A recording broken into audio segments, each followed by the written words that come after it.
In line with the directive of President Bola Ahmed Tinubu on tax harmonization, Abuja Resident Youth Association has called on stakeholders to exercise caution on tax revenue collection. The President General of the association, Comrade Akoshile Mukhtar, stressed this while briefing newsmen in Abuja.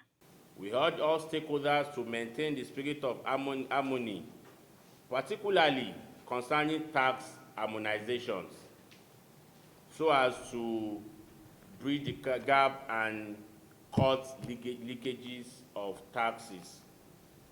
As directed by President Ahmed Tinubu, implementing this measure will not only increase revenue but also promote transparency in tax collection processes. While we recognize the constitutional empowerment of local government to collect taxes, we also emphasize the need to exercise those powers with caution. It is essentially to adopt policies that align with national development goals that attract investment and prevent multiple taxations.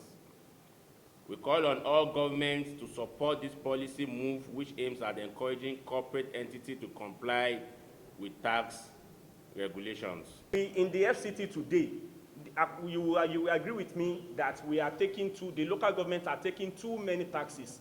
We have taxes on radio, we have taxes on television, we have environmental taxes, we have taxes of coming out, we have taxes of going in, we have signage if you put everything, and the economy is not ripe for that. We have to tone down of some of these taxes, and that is exactly why we said, see, the harmonization of the taxes has to be done, whether we like it or not. That is the only way to go.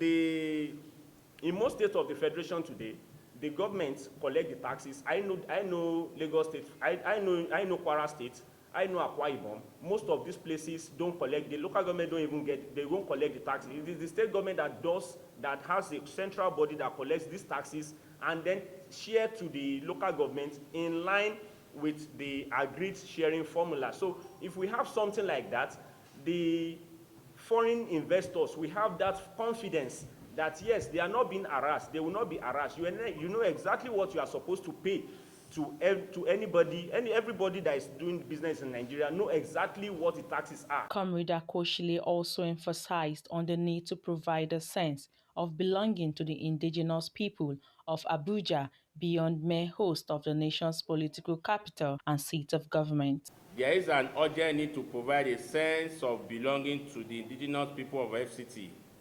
beyond merely being the host of the nation, political capital and seat of governance. Ensuring equity and inclusiveness in government demands the representation of the indigenous people of the FCT through a cabinet-level appointee. This becomes even more crucial given recent debate about the status of FCT during the Presidential Election Tribunal proceedings involving major opposition candidates in the last general election. Our association has consistently observed the harmonious relationship between the area council in Abuja and the Federal Capital Territory, which has contributed to a uniform set of rule governance, business, and other activities in the Capital Territory. The association further applauded the FCT administration for its effective management of the nation's capital in absence of a minister and urged the residents and indigene to cooperate fully with the president. We commend the FCTA leadership for effectively managing the nation's capital in the absence of a substantive minister of FCT. We call upon all residents and indigenous to cooperate fully with President Bola Ahmed Tinubu, GCFR, on his effort to repositioning Nigeria and the FCT for optimal economical performance. The FCT Youth Residents Association pledges to continue supporting the FCTA administration, the presidency, in building a Nigeria that fosters the prosperity of all citizens. Dorcas Olariwaju, Voice TV, Nigeria.